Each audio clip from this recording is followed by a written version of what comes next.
días, estimados amigos que nos visitan en esta mañana, querida familia Maranata y todas las iglesias cristianas que el día de hoy, domingo, Día del Señor, celebran el descanso de todas nuestras obras en la semana.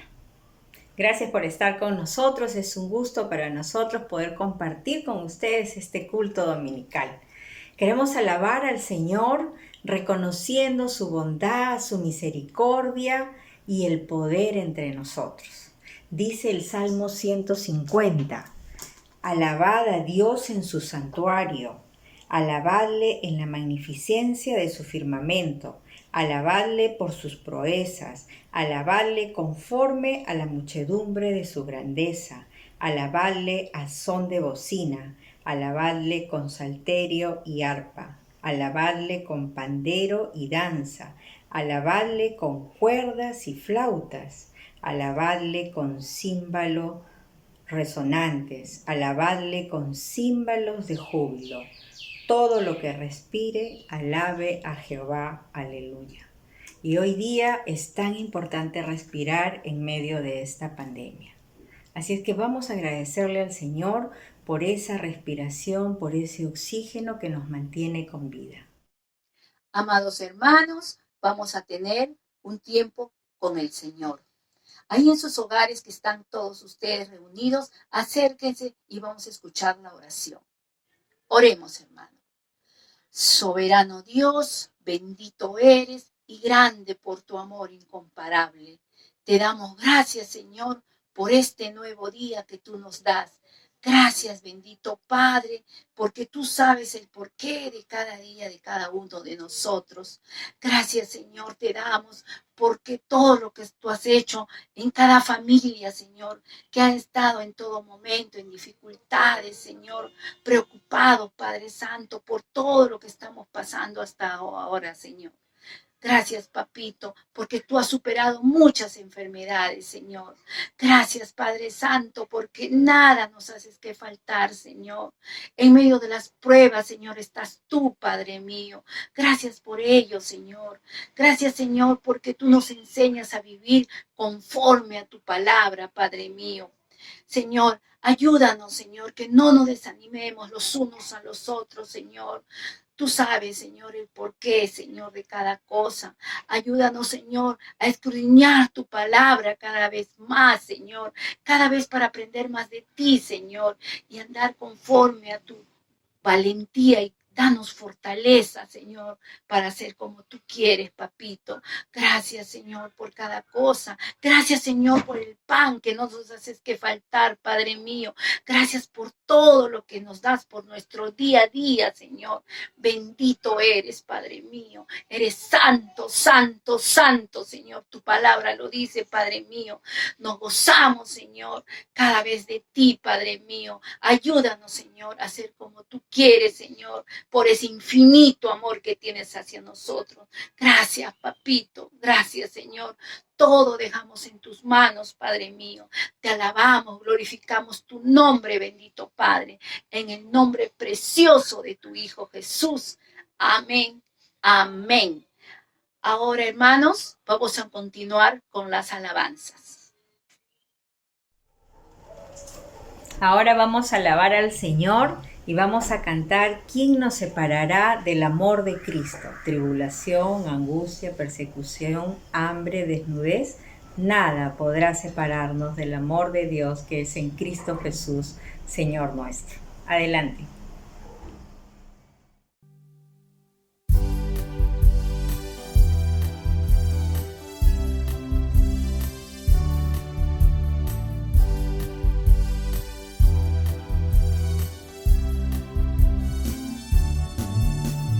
¿Quién nos separará del amor de Cristo? ¿Quién nos alejará del amor de nuestro Dios? Ni tribulación o angustia, peligro, hambre o desnudez nos podrá separar de su amor. ¿Quién nos separará del del amor de Cristo. ¿Quién nos alejará del amor de nuestro Dios? Ni lo alto ni lo profundo, ni ninguna otra cosa creada nos podrá separar del amor de Dios. En Cristo somos más que vencedores. En Cristo somos más que ganadores. Ni la vida ni la muerte podrán separarnos del amor de Dios en Cristo Jesús.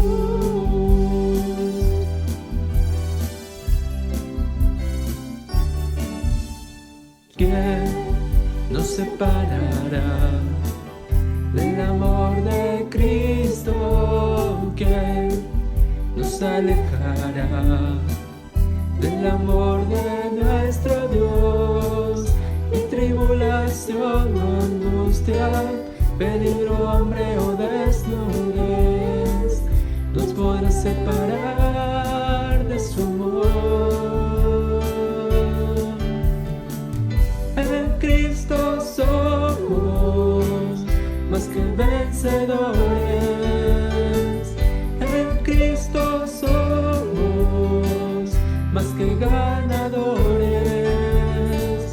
Ni la vida ni la muerte podrán separarnos del amor de Dios en Cristo Jesús. En Cristo somos más que vencedores. En Cristo somos más que ganadores. Ni la vida ni la muerte podrán separarnos del amor de Dios en Cristo Jesús. Del amor de Dios en Cristo Jesús. Del amor de Dios en Cristo Jesús.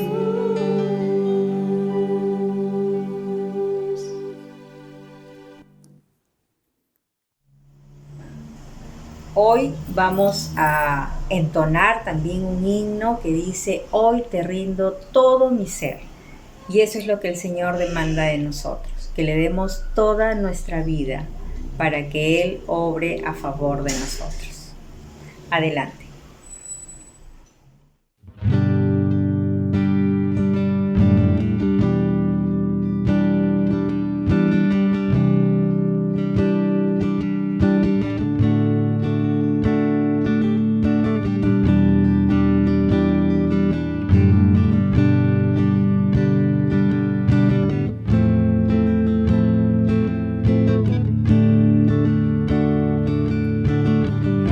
Este es mi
haz tu obra en mí.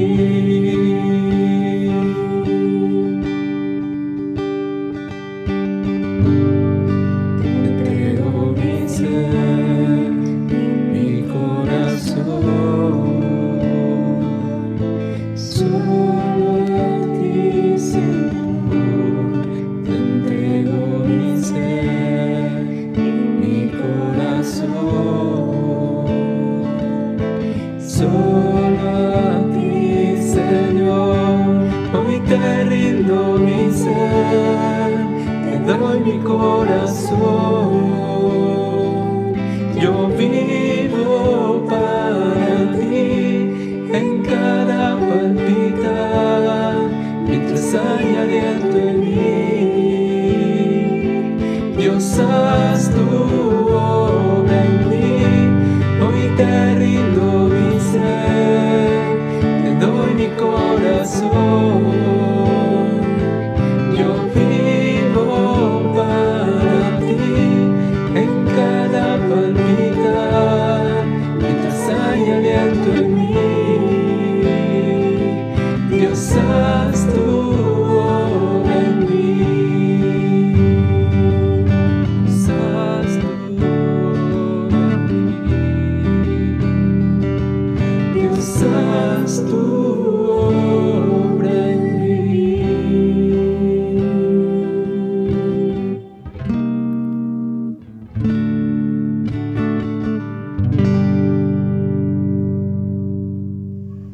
Y también vamos a cantar una canción que dice: a su nombre gloria, porque Él se merece todo el poder, todo el honor y toda la gloria. Adelante.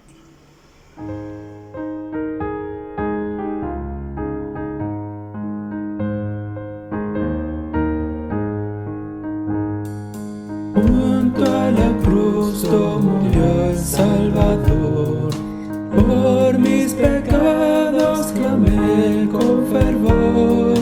Qué maravilla, Jesús me salvó.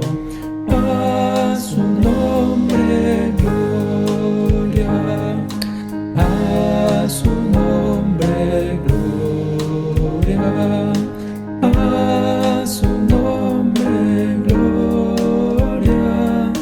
Qué maravilla, Jesús me salvó.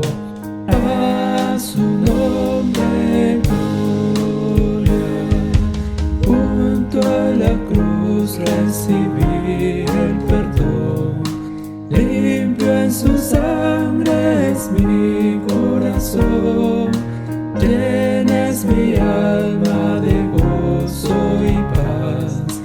A su nombre gloria, a su nombre gloria, a su nombre gloria. Qué maravilla, Jesús me salvó. A su nombre gloria. Ven sin tardar a la cruz, pecador. Allí te espera Jesús Salvador. Allí de Dios hallarás el amor. A su nombre gloria, a su nombre gloria, a su nombre gloria. Qué maravilla, Jesús me salvó. A su nombre gloria.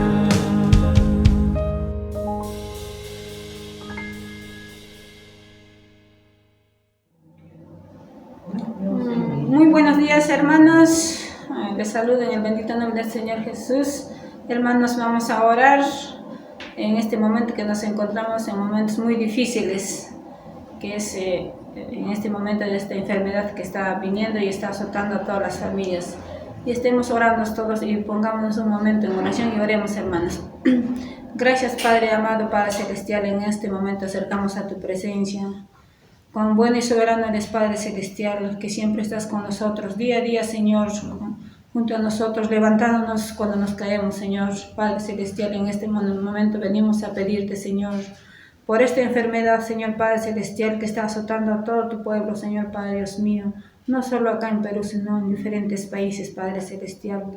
Están muriendo, Padre Dios mío. Padre, te ponemos a tus manos a cada familia que está desesperado, preocupado, Dios mío. No saben qué hacer, Padre, solo tú sabes, tú tienes la respuesta a todo esto, Señor, Padre celestial. Por eso venimos a pedirte que tú nos ayudes, Padre celestial, Padre Dios mío. En tus manos estamos seguros, pero con tu ayuda podremos salir adelante, Padre Dios mío. Te pedimos, Señor, que tú ayudes a cada familia. Esta enfermedad, Señor, está devastadamente azotando a todos los países, muy fuerte, Señor. Y también te pedimos, Señor, por el gobierno que va a entrar a nuestro país, Señor. Tú decides, nosotros no vamos a decidir, solo somos instrumento en tus manos, Padre mío. Por eso, Señor, te pedimos que tú nos ayudes a cada uno de nosotros, cuál tenemos que elegir, Señor, para que entre el presidente también, Señor. Tú conoces a cada uno de ellos, nosotros, ¿no, Padre celestial? Por eso pedimos, Señor, y te rogamos que tú nos ayudes, Padre celestial. Tú conoces, Padre Dios mío, y tú tienes la última palabra en todo, Padre celestial. Te pedimos, Señor, también a los doctores que están trabajando, Padre celestial, atendiendo a tus hijos enfermos, Padre Dios mío. Otros están en sus casas también, Señor Padre celestial, que tú puedes ayudar a cada uno de ellos, Padre celestial.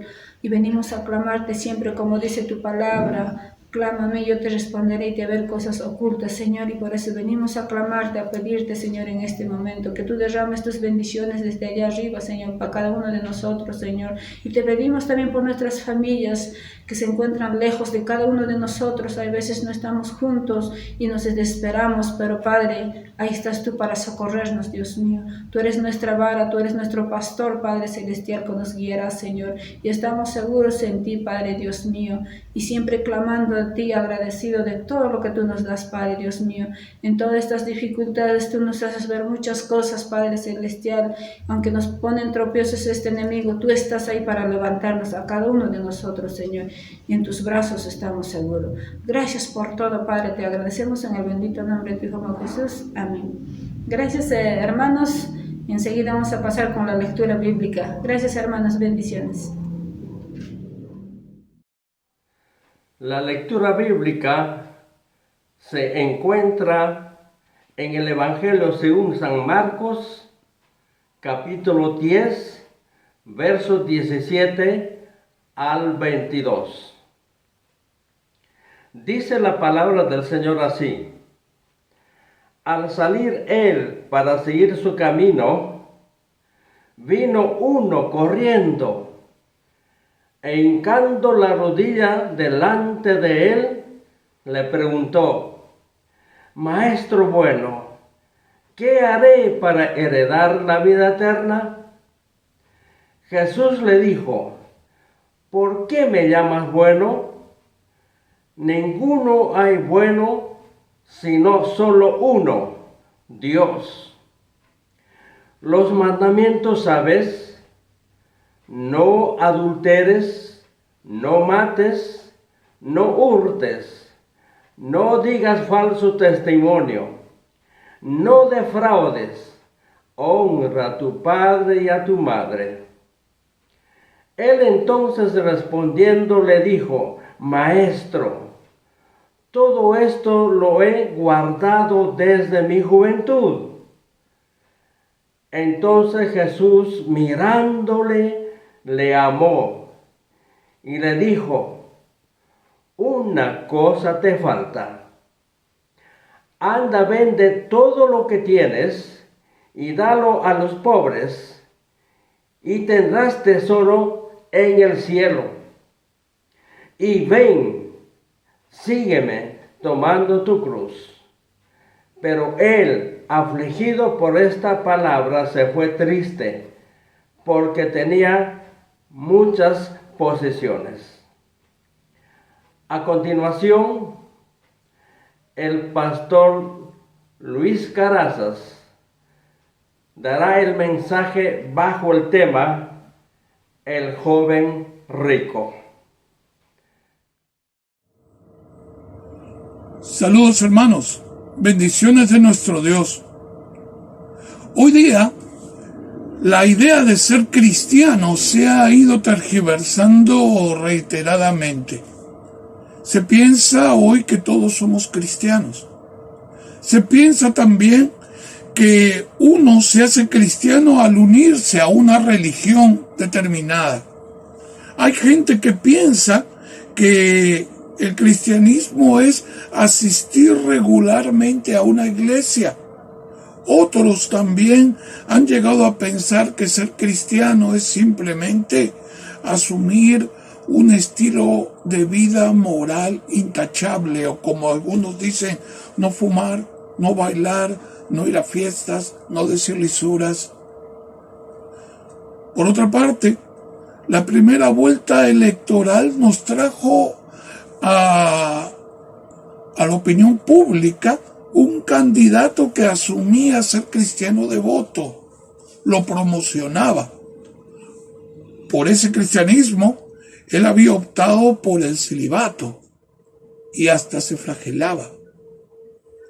En realidad, resulta complicado la idea de ser cristiano hoy, pues hay mucha gente que se considera cristiana y hasta espera al final de sus días ir a la presencia de Dios, cuando en verdad su cristianismo no es real.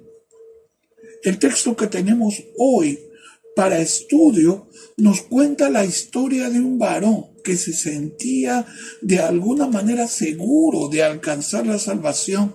Sin embargo, en su encuentro con Jesús se choca con la cruda realidad de entender que estaba muy lejos de heredar la vida eterna. Abramos nuestras Biblias en el capítulo 10 del libro de Marcos. Marcos capítulo 10, verso 17 al 31.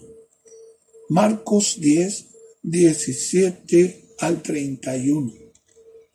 Voy a leerlo. Al salir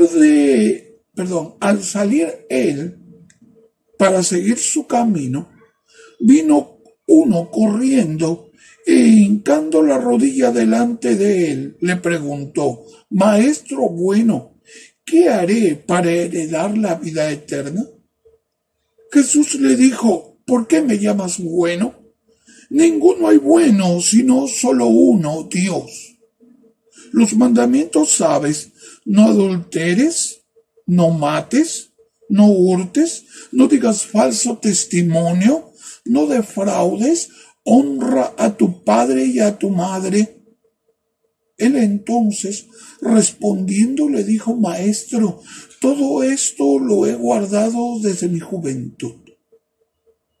Entonces Jesús, mirándole, le amó y le dijo: una cosa te falta, anda, vende todo lo que tienes y dalo a los pobres, y tendrás tesoro en el cielo, y ven, sígueme, tomando tu cruz.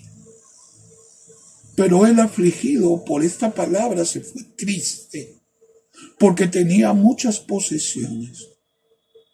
Entonces Jesús, mirando alrededor, dijo a sus discípulos: cuán difícilmente entrarán en el reinado de Dios los que tienen riquezas. Los discípulos se asombraron de sus palabras, pero Jesús respondiendo volvió a decirles: hijos, cuán difícil le es entrar en el reino de Dios a los que confían en las riquezas. Más fácil es pasar un camello por el ojo de una aguja que entrar un rico en el reino de Dios. Ellos se asombraron aún más, diciendo entre sí: ¿quién pues podrá ser salvo?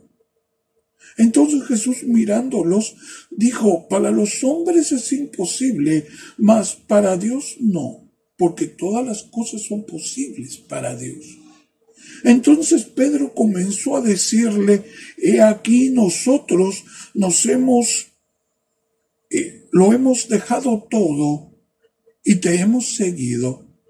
Respondiendo Jesús y dijo, de cierto os digo que no hay ninguno que haya dejado casa o hermanos o hermanas o padre o madre o mujer o hijos o tierras por causa de mí y del Evangelio, que no reciba 100 veces más ahora en este tiempo casas, hermanos, hermanas, madres, hijos y tierras con persecuciones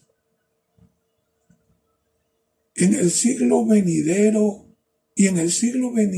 la vida eterna. Pero muchos primeros serán postreros y postreros primeros. Vamos a acercarnos a Dios en oración para pedirle su dirección.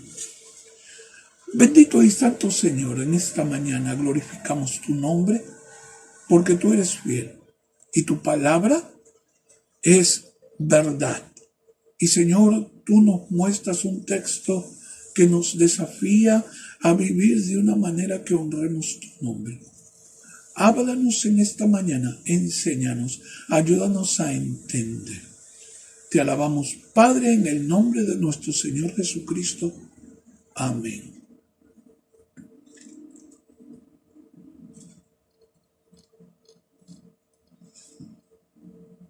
Acerquémonos al texto, ¿sí?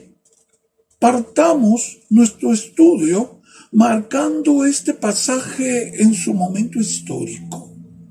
Jesús está en el tercer año de su ministerio público, finalizando el tercer año del ministerio. Si miramos con atención el libro de Marcos, nos percatamos que en el siguiente capítulo, el capítulo 11, se relata la entrada triunfal de Jesús a Jerusalén. Lo mismo ocurre en Mateo, lo mismo ocurre en Lucas. Este episodio de la entrada triunfal marca el inicio de la última semana de Jesús antes de su crucifixión. Entonces estamos ya en la etapa final de su ministerio.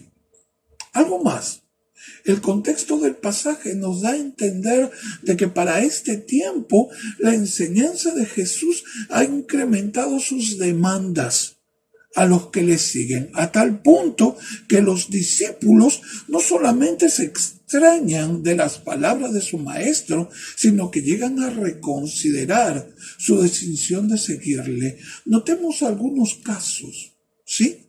Inicia el capítulo 10 hablando Jesús sobre el divorcio. ¿Sí? Le hacen la pregunta, ¿tú qué piensas? Y Jesús demanda que la pareja de esposos no se separe y considera adulterio el divorciarse y casarse con otra persona. Esto resulta demasiado para los discípulos. Ellos dicen en el verso 10, si es así la condición del hombre con su mujer, no conviene casarse. Las demandas se incrementan. Notemos otro acontecimiento, ¿sí? Marcos 10, 13 al 16, el que está siguiente en el capítulo. En los tiempos de Jesús, los niños no eran importantes, eran un estorbo. Más aún, en la perspectiva judía, sí, de su tiempo, los niños no estaban capacitados para entender la ley y las palabras de Jesús. Los discípulos entonces consideraban acertado el reprender a los padres y sus niños que se acercaban a Jesús. Era lógico, era lo común. El ilógico para la época resultó ser Jesús, que no solamente acepta a los niños y los bendice, sino que llega a decir que si la persona no se hace como niño, no entrará en el reino de los cielos.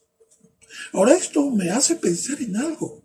Debemos notar que por el contexto, ¿sí?, El hacerse niño no era necesariamente hacerse dulce o inocente, sino hacerse no importante. En otras palabras, humillarse, renunciar a su orgullo y vanidad para recibir un regalo de Dios como la salvación sin hacer muchas preguntas.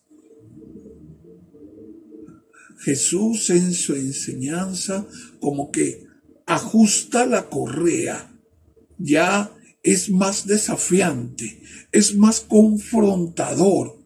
Noten otro episodio, ¿sí? Luego del evento del relato del joven rico, Marcos nos presenta otro episodio mucho más desafiante todavía. Marcos 10, 35 al 45.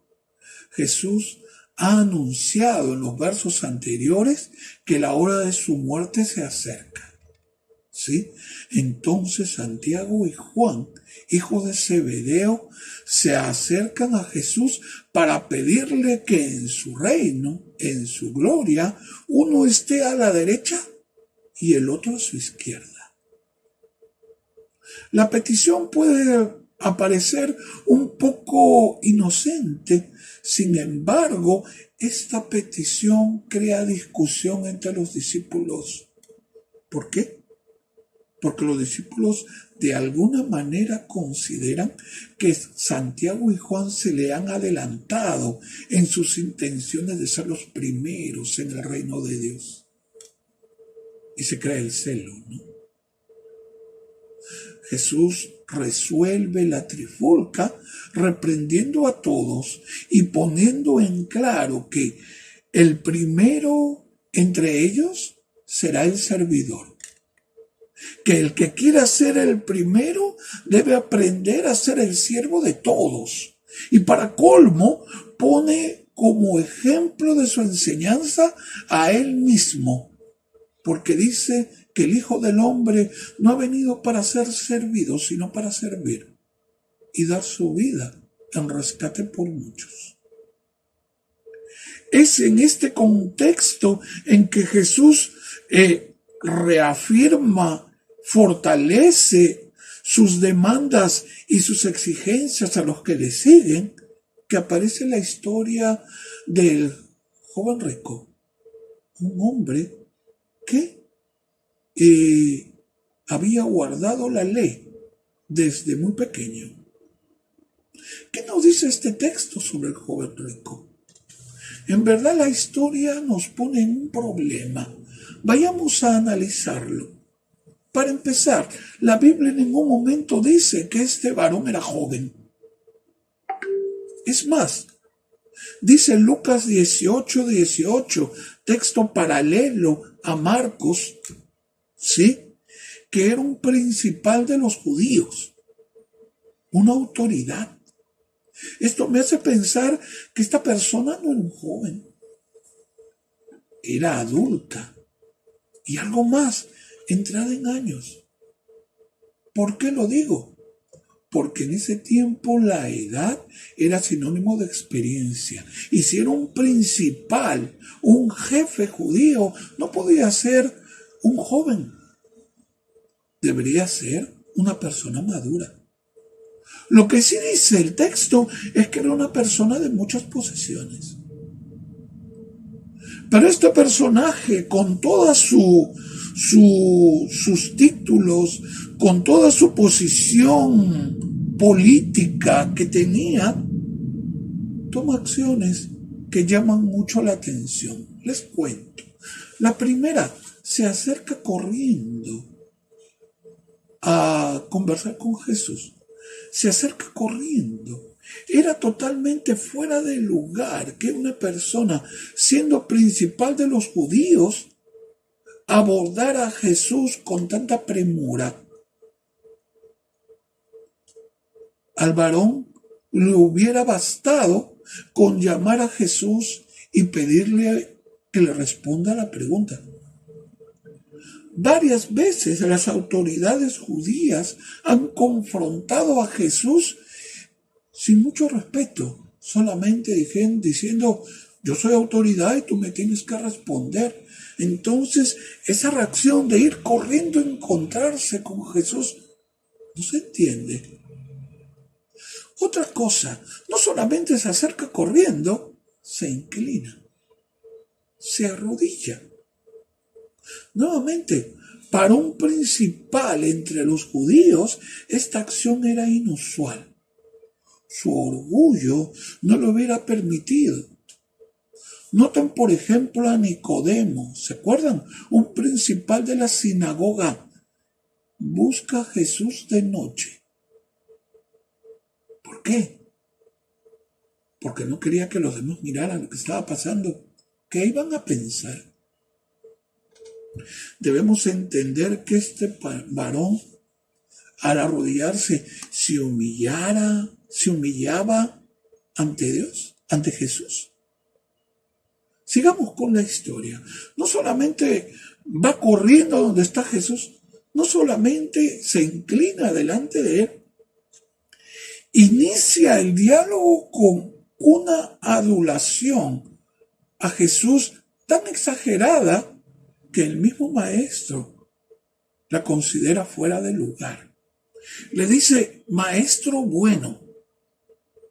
Esta declaración resultaba incómoda para los rabinos porque ellos tenían muy en claro que solamente había uno bueno y ese era Dios. Jesús reacciona corrigiéndolo a este varón y le dice en el verso 18, ¿por qué me llamas bueno? No, ninguno hay bueno, solo uno, Dios. La pregunta que surge aquí es, ¿por qué Jesús corrige al varón si está diciendo una verdad? Él es Dios, Él es el único bueno. Además, para el momento de su ministerio, ya finalizando, a Jesús no le hubiera sido problema aceptar la adulación y reconocerse como Dios. Muchos han interpretado este momento, este episodio, esta respuesta de Jesús como que Jesús reacciona así porque se da cuenta que en este varón hay otra intención escondida. No necesariamente está buscando alabar a Jesús, sino está buscando otra cosa. Y le hace la pregunta, la repregunta, lo reprende para hacerle entrar en razón. Hay muchas cosas raras en el episodio que un principal de la sinagoga no lo hubiera hecho. Una cuarta cosa más. Noten, la pregunta que le hace resulta obvia para un principal de los judíos. Que le pregunta a este varón a Jesús, ¿qué haré para heredar la vida eterna? Todo judío que se aprecia de serlo, sabía de sobra que para alcanzar la vida eterna se debía guardar los mandamientos de la ley de Dios. La respuesta de Jesús es elocuente. Los mandamientos sabes. Como si le dijera, esto debes saberlo tú. Como principal de los judíos, para este varón, ese conocimiento debía de serlo algo que lo sabía de memoria. ¿Qué pretendía este varón? ¿Qué había detrás de su corazón? Que lo escondía con disposición, con inclinarse, con adular a Jesús. ¿Qué pretendía este varón con esa manera como aborda al Salvador? La manera como él responde a Jesús creo que nos da una señal. Jesús le dice, los mandamientos sabes. Y él responde en el verso 20, Maestro, todo esto lo he guardado desde mi juventud. Todo esto lo he guardado desde mi juventud. A mi manera de ver, hay dos maneras de entender las formas de este varón. La primera, que este varón tenía un celo inmenso por alcanzar la vida eterna y desde su juventud se dedicó a buscarla. Él quiere cerciorarse de que está andando por buen camino y asegurar que alcanzará la vida eterna con ese estilo de vida obediente que está tomando. Pero hay una segunda manera de mirarlo. Este varón sabe muy bien que ha obedecido la ley desde su juventud y está seguro que alcanzará la vida eterna por su estilo de vida justo. Como buen judío, es un pensamiento razonable. Pero vayamos un poquito más. De alguna manera, este varón quería hacer alarde delante del Señor de su vida consagrada, de su devoción a la ley de Dios. Lo cierto es que toda su construcción sobre lo que merecía ir al reino de Dios se le cae ante la respuesta de Jesús. Marcos 10:21. Entonces Jesús, mirándole, le amó y le dijo: una cosa te falta. Anda, vende todo lo que tienes y dado a los pobres, y tendrás tesoro en el cielo. Y ven, sígueme tomando tu cruz. ¿Y qué ocurre? El varón afligido por esta palabra se fue triste porque tenía muchas posesiones. Pensemos un momento. El varón de nuestra historia vivió una vida de búsqueda de Dios. Desde su juventud se esforzó por cumplir los mandamientos. Se sentía seguro de que su estilo de vida le iba a hacer heredar la vida eterna. Es más, el texto deja suponer que este varón, consciente o inconscientemente, quería alardear ante Jesús de su estilo de vida correcto.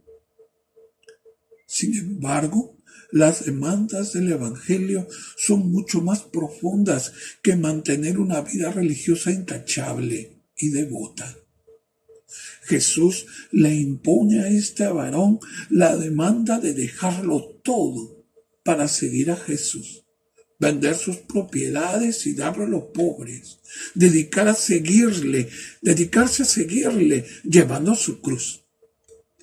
Me pongo a pensar, ¿cuántas veces actuamos como este varón de la historia? Viviendo un evangelio según nuestras propias ideas religiosas, evangélicas, católicas, carismáticas, no sé, pero no según la palabra de Dios. ¿Cuántas veces estamos tan cómodos en las iglesias y no nos preguntamos si estamos en verdad en el camino o nos hemos apartado de él? Jesús le increpa a la iglesia de Éfeso, ¿se acuerdan? En el Apocalipsis, que en el fragor de la defensa del evangelio habían dejado su primer amor. Pablo dice: golpeo mi cuerpo y lo pongo en servidumbre, porque él dice: no sea que habiendo sido heraldo para muchos, yo mismo sea eliminado. La experiencia de este varón de la historia nos debe llevar a revisar constantemente las demandas del evangelio y comprometernos y recomprometernos a perseverar en los caminos del Señor. Pastor, ¿entonces usted está diciendo que se pierde la salvación? No, yo no estoy diciendo eso. Lo que yo estoy diciendo es que a veces en la experiencia cristiana nos acomodamos tanto y nos acostumbramos tanto a la vida de iglesia, que la vida de iglesia se convierte en religiosidad. que toda la pasión del Evangelio se convierte en costumbre, que ya prácticamente vivimos una vida cristiana porque así se tiene que vivir. Y perdónenme, somos como cualquier religioso más. Una vez conversé con una persona, yo le llamo hermano, católico, y me decía, ustedes los evangélicos hablan de un día de la conversión y de allí somos salvos. Eso es verdad, pero nosotros añadimos un poquito más. Hay que reconvertirnos todos los días. Y yo creo que eso es cierto. Hay que mantener ese primer amor. Hay que revisar la palabra y las demandas del Evangelio y cuidar de que nuestra fe no se convierta en religiosidad, no se convierta en una costumbre. Permitir que constantemente en nuestra experiencia cristiana estemos respondiendo a lo que Jesús demandó, entendió como ser cristiano. Podía preguntarme hoy, para Jesús, ¿qué era ser cristiano? ¿Cómo definió Jesús el cristianismo? Y yo lo respondo de esta manera. Jesús definió el cristianismo básicamente como el seguimiento de Jesús, como seguimiento. Mateo 9:9. Pasando Jesús de allí, vio a un hombre llamado Mateo que estaba sentado al banco de los tributos públicos y le dijo, sígueme. Y se levantó y le siguió. ¿Qué es el cristiano? Seguir a Jesús. Marcos 1:16-17. Andando junto al mar de Galilea, vio a Simón y a Andrés, su hermano, que echaban la red en el mar, porque eran pescadores. Y dijo Jesús, venid en pos de mí, síganme, y haré que seáis pescadores de hombres. Juan 1:43. Al siguiente día quiso ir a Jesús a Galilea y halló a Felipe. ¿Y saben qué le dijo? Sígueme. El cristiano es el que sigue a Jesús. Permítanme, no es el que sigue al pastor, no es el que sigue a la denominación, no es el que sigue a la costumbre de la época, es el que sigue a Jesús. Debemos de vivir constantemente revisando la palabra de Dios, estudiándola con seriedad y pasión para encontrar allí, Señor, ¿cómo has vivido tú? Yo quiero seguir tus pisadas. Ser cristiano es seguir a Jesús. Algo más, para Jesús definió el costo de ser cristiano como el costo del seguimiento. ¿Cuánto cuesta ser cristiano para Jesús? Lo que cuesta seguirle. Mateo 8:21-22 dice, otro discípulo le dijo, Señor, permite que vaya primero y entierre a mi padre. Jesús le dijo, sígueme. Deja que los muertos entierren a sus muertos. ¿Cuál es el costo de ser cristiano? El costo que implica seguirle. Mateo 10:38. Y el que no lleva su cruz y sigue en pos de mí, no es digno de mí. Mateo 19:21. Jesús le dijo, si quieres ser perfecto, anda, vende lo que tienes y da a los pobres, y tendrás tesoro en el cielo. Y ven y sígueme. El varón de nuestra historia estuvo dispuesto a llevar una vida religiosa desde su juventud. Sin embargo, no estuvo dispuesto a renunciar a sus posesiones para servir a Jesús. ¿Cuántos de nosotros somos así? Nos gusta estar en el templo, nos gusta cantar las alabanzas, Nos gusta pedir bendición de Dios. Pero ser cristiano no solamente es ser bendecido. Hay un costo. El costo de seguirle. Para Jesús, otra cosa, no hay manera de seguirle sin antes no somos capaces de dejar todo por Él. ¿Cuál es el costo del seguimiento? Dejar todo por Él. Lucas 14:25. Grandes multitudes iban con Él. Y volviéndose les dijo, si alguno viene a mí y no aborrece a su padre y madre y mujer e hijos y hermanos y hermanas y aún también su propia vida, no puede ser mi discípulo. Y el que no lleva su cruz y viene en pos de mí, no puede ser mi discípulo. No hay discipulado sin renuncia. No hay cristianismo sin sacrificio. Jesús nos demanda poner a Él por sobre todas las cosas. La idea no es odiar o rechazar al padre o a la madre, sino llegar al punto de poner a Jesús primero que ellos. Estar dispuesto a renunciar a lo que más queremos por causa de Cristo. Jesús sentenció en Mateo 6:24, no podemos servir a dos señores. Pablo entendió esa verdad y lo expresa en Filipenses 3. Versículo 7 en adelante. Miren, dice, pero cuantas cosas eran para mí ganancia, las he estimado como pérdida por amor de Cristo.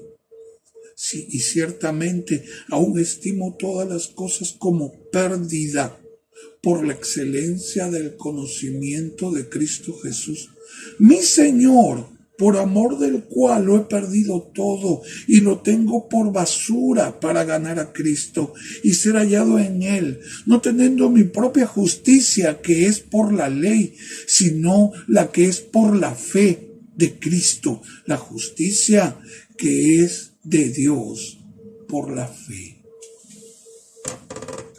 ¿Eres cristiano? ¿Cuánto estás dispuesto a renunciar por causa de Jesús? Si amamos a padre, madre, esposa, hijos, antes que a Él, no somos dignos de Él. Jesús nos demanda, para ser cristianos, estar dispuestos a morir cada día a nosotros mismos para agradarle a Él. Tomar nuestra cruz cada día y seguirle. Jesús dijo que el que ama su vida, la perderá. Jesús dijo que si el grano de trigo no muere, queda solo, pero si muere, lleva fruto. Cristianismo es morir. Pablo lo expresó de esta manera: con Cristo estoy juntamente crucificado, y ya no vivo yo, mas Cristo vive en mí.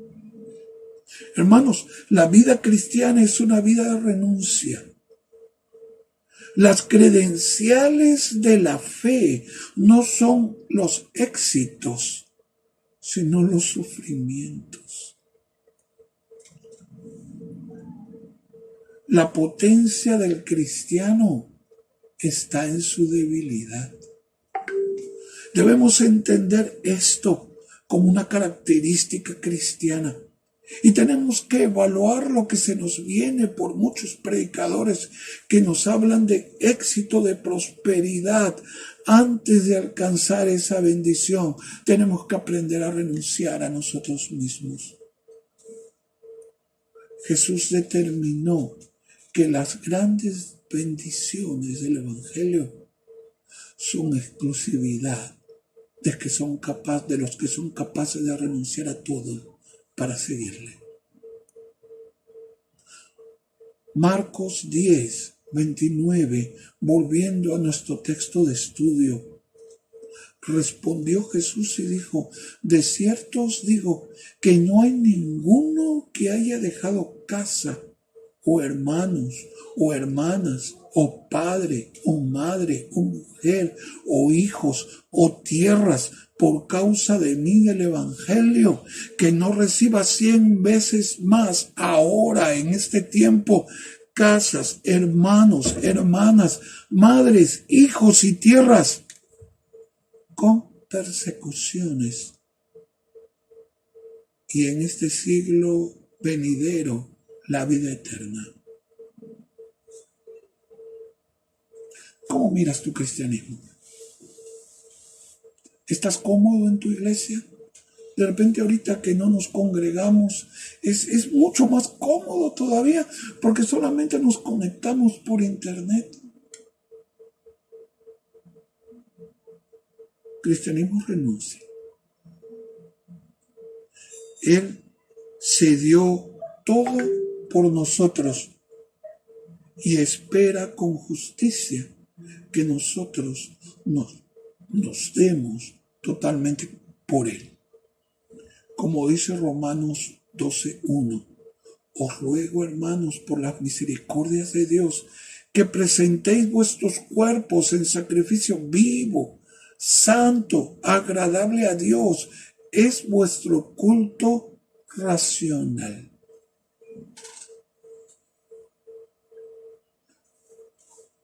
¿No hay bendición? No, sí hay bendición.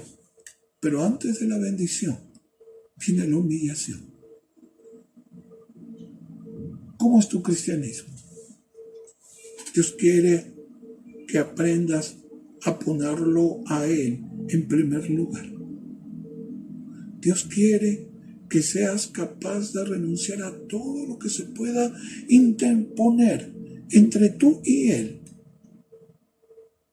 Como dice Pablo, hacer morir por el Espíritu las obras de la carne. ¿Cómo es tu cristianismo? ¿Tienes años en la fe? Y dices, porque tengo años en la fe, soy cristiano. Este varón de la historia, desde su juventud, obedecía las leyes. Sin embargo, le faltaba mucho para heredar la vida eterna.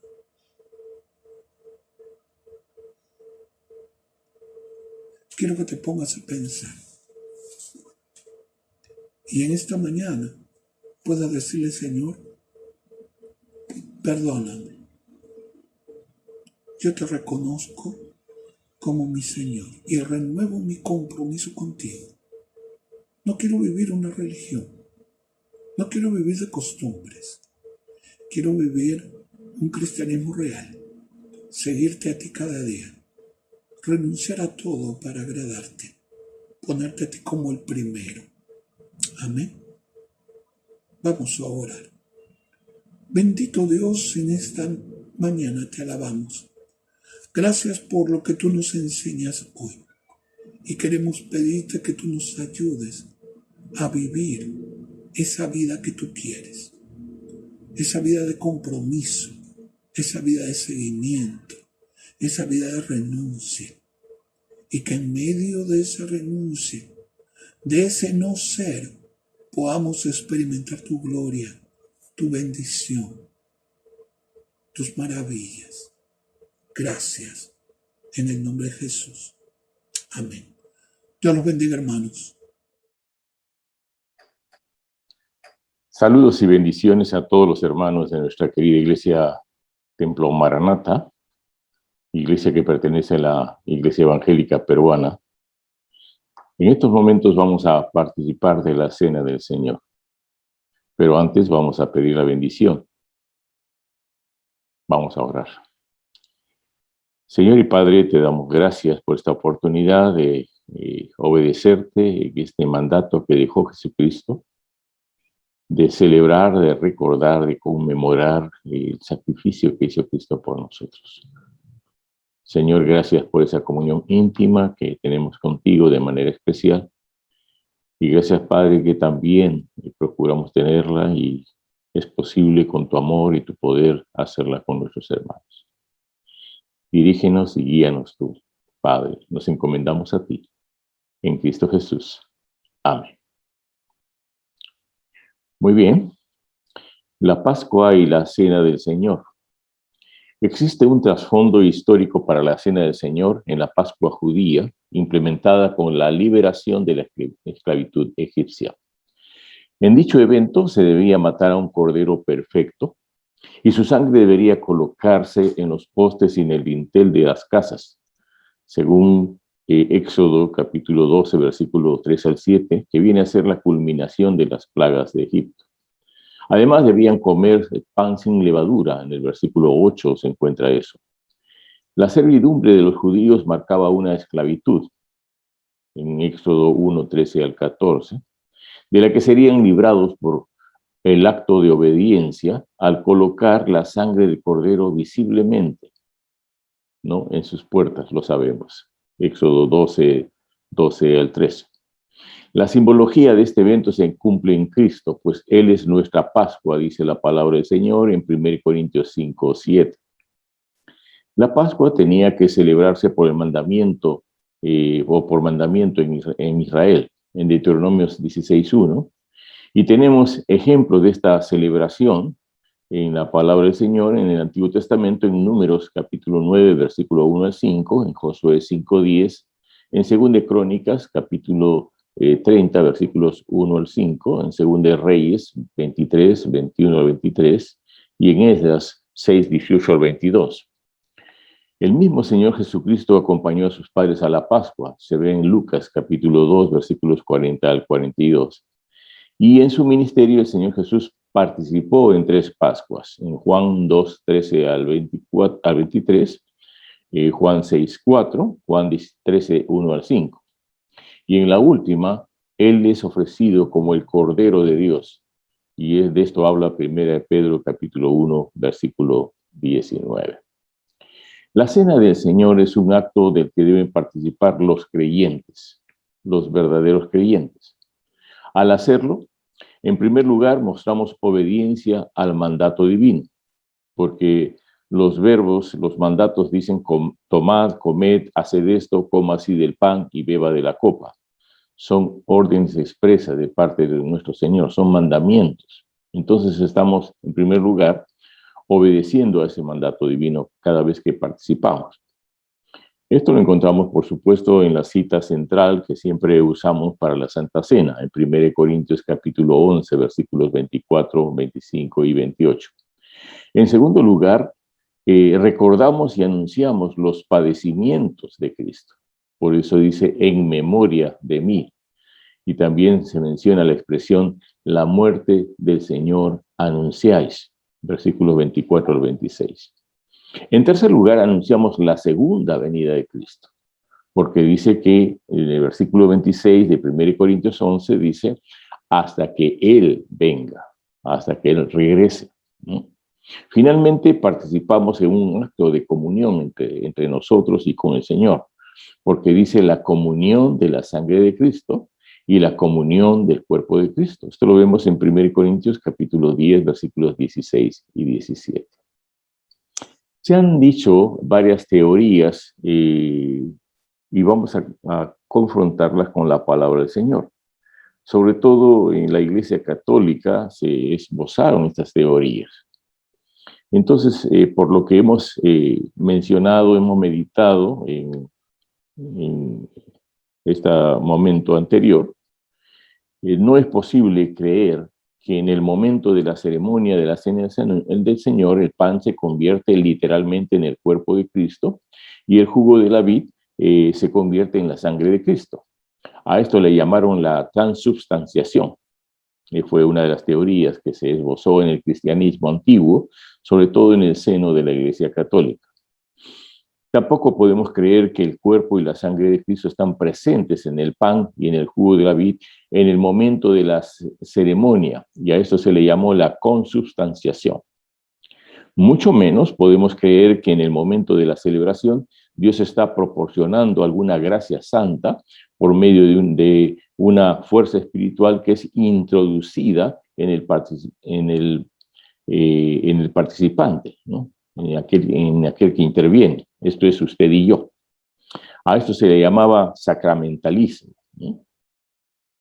Estas tres teorías están equivocadas porque las Escrituras afirman que Cristo murió una sola vez. Hebreos capítulo 9, versículos 26 al 28. No puede estar muriendo vez tras vez, ¿no? A través de ese aparente milagro que la teoría quiere enunciar. En el Hebreos 10, 10 al 12, también y 14, en 1 Pedro 3, 18, se habla de que Cristo muere una sola vez. También las Escrituras afirman que la Cena del Señor es una ceremonia conmemorativa, ¿no? En Lucas 22, 19, en 1 Corintios 11, 24 y 25, y también que es una proclamación de la muerte y la segunda venida de Cristo, 1 Corintios 11, 26. Ahora, cuando usted y yo participamos de la Cena del Señor, ocurren dos cosas. En primer lugar, afectamos a los no creyentes, dándoles testimonio de que el sacrificio de Jesucristo fue completo. Es lo que afirma el Evangelio de Juan, capítulo 19, versículo 30. Y que es el único sacrificio que quita el pecado, Hebreos 9, 26. También que es el único medio que nos hace perfectos, Hebreos 10, 14. Pero la otra cosa también es que no solamente afecta a los no creyentes, sino también nos afecta a nosotros como creyentes, porque mientras cada uno participa, se está examinando, o antes de participar, se examina personalmente, ¿no? Y de esto habla este pasaje de 1 Corintios 11, 28 y 31, que es el pasaje central. Y lo hacemos para presentarnos de forma o de manera agradable a Dios con nuestra conducta, con nuestra manera de ser. Espero, hermanos, que nos hayamos preparado espiritualmente para participar de la cena, que nos hayamos examinado.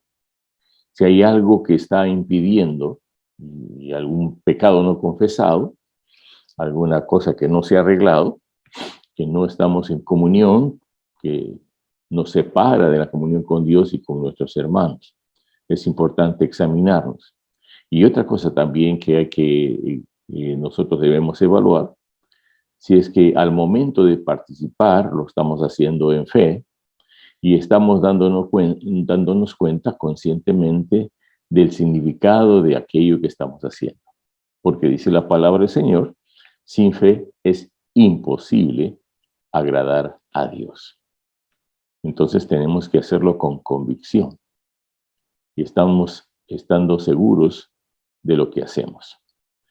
Y en esta participación debe estar involucrado todo nuestro ser, espíritu, alma y cuerpo. Y toda su mente en estos momentos debe estar meditando cuánto le costó a Dios Padre y en especial a Dios Hijo Jesucristo sacrificarse por causa de nuestros pecados. Les invito pues a participar de la Cena del Señor. Toda la familia, reúnase alrededor de la pantalla, del aparato donde están viendo esto, y vamos a tomar parte de la Cena del Señor. Agarren su Biblia, y ahí está el pasaje central de 1 Corintios, y dice así: porque yo recibí del Señor lo que también os he enseñado, que el Señor Jesús, la noche que fue entregado, tomó pan, y habiendo dado gracias, lo partió y dijo: tomad, comed, esto es en mi cuerpo que por vosotros es partido, haced esto en memoria de mí. Asimismo tomó también la copa después de haber cenado, diciendo: esta copa es el nuevo pacto en mi sangre, y haced esto todas las veces que la bebiereis en memoria de mí. Esta es la base sobre la cual nosotros hacemos este acto de obediencia y también recordando el sacrificio cruento, doloroso que tuvo el Señor Jesús por causas de nuestros pecados. Vamos a pedir la bendición entonces sobre estos elementos. Primeramente, vamos a dar gracias y pedir la bendición por el pan. Señor Jesús, tenemos en estos momentos este elemento que que representa tu cuerpo y nos hace recordar cómo tú fuiste sacrificado, molido por nuestros pecados, como tú fuiste clavado en la cruz y tu vida se derramó a través de tu sangre por nosotros, como tuviste que padecer por causa de todos los pecados de todos los seres humanos, de todo el mundo y de todas las edades. Señor, bendice este acto y este momento y bendice nuestras vidas. En el nombre de Cristo Jesús te lo pedimos. Amén. También les invito a orar conmigo para pedir la bendición sobre el vino. Señor, este elemento tiene que ver con el trato o el pacto que hiciste con los seres humanos. Está representando la sangre que derramaste en la cruz por nosotros. Dice tu palabra que sin derramamiento de sangre no hay remisión de pecados, no hay perdón de pecados. Y en esos momentos recordamos que tú vertiste toda tu sangre por cada uno de nosotros. Te pido que bendigas este elemento y bendiga, Señor, a los que participan. En el nombre de Cristo Jesús. Amén. Ya hemos pedido al Señor que bendiga estos elementos. Ahora, cada uno en casa tiene un trozo de pan. Tómelo y vamos a seguir con este acto. Dice la palabra del Señor que la noche, el Señor Jesús, la noche que fue entregado, tomó pan y habiendo dado gracias, nosotros hemos hecho esto, hemos dado gracias por ese elemento, lo partió y dijo: tomad, comed, esto es mi cuerpo que por vosotros es partido, haced esto en memoria de mí. En memoria del sacrificio de Cristo y de la persona de Cristo, sirvámonos del pan.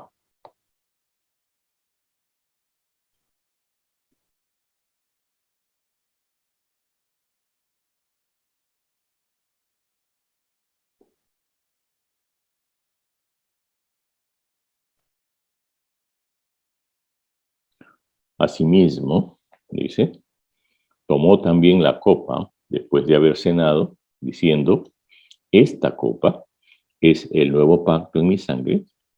Haced esto todas las veces que la bebiereis en memoria de mí.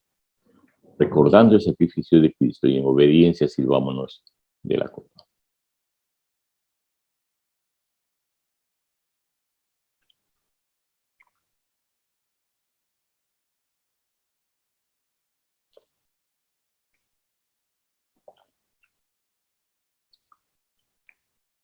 Dice las Sagradas Escrituras: así pues, todas las veces que comieres este pan y bebieres esta copa, la muerte del Señor anunciáis hasta que Él venga. Maranata también significa ven, Señor Jesús.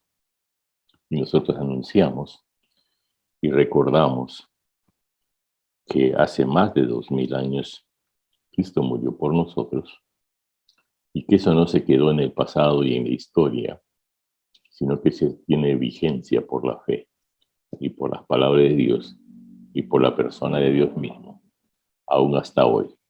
Trasciende, afecta y realmente a nosotros tiene que ver con cada uno de nosotros, con aquellos que hemos por fe aceptado de que Cristo murió por mí y por usted, por mí y por ti. Y que ese sacrificio sirve para poder tener entrada al reino de los cielos, habiendo sido perdonados de todos nuestros pecados y limpiados de toda maldad. Que Dios bendiga a su pueblo, a sus hijos. Y también que el Señor siga protegiendo a cada uno de nosotros y también a nuestra patria. Que el Señor bendiga a todos.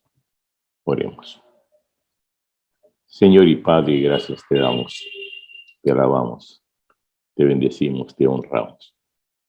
Y permite que no solamente lo hagamos con nuestros labios, sino también con nuestra propia vida. Toma, Señor, la vida de cada uno de nosotros y guíanos y úsanos, Señor, en lo que tú quieres. Que tu iglesia, que cada uno de nosotros, sea guiado, sea fortalecido, sea animado y alentado por la presencia de Cristo Jesús en nuestros corazones por medio de tu Espíritu. Juntos como iglesia te honramos y te glorificamos.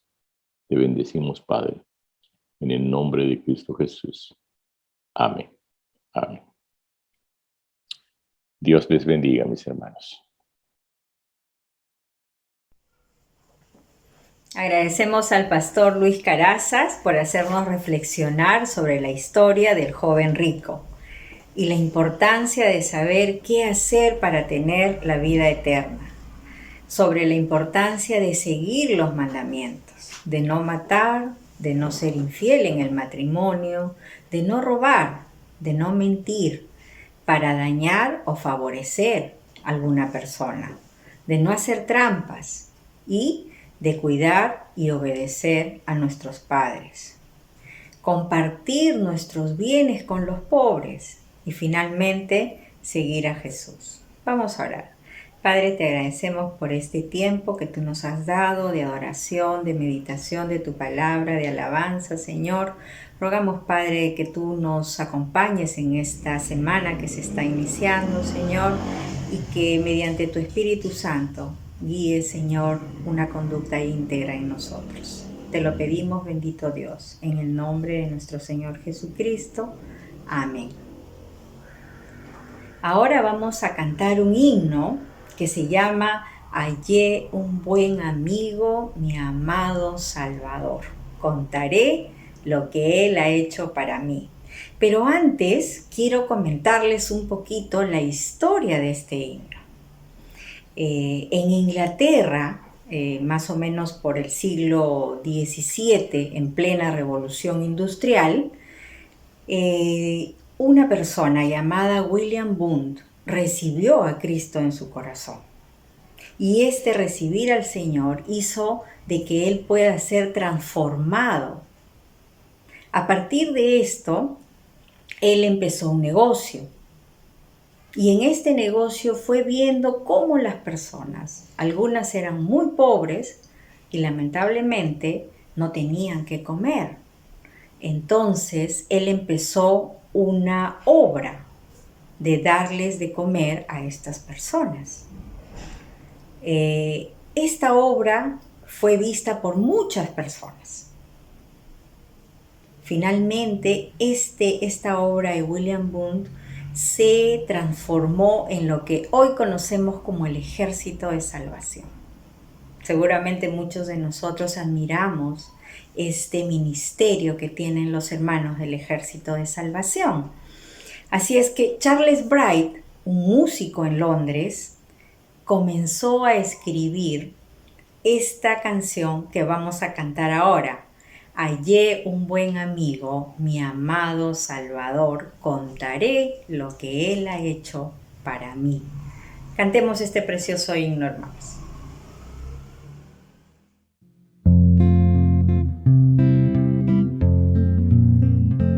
Hallé un buen amigo, mi amado Salvador, contaré lo que Él ha hecho para mí.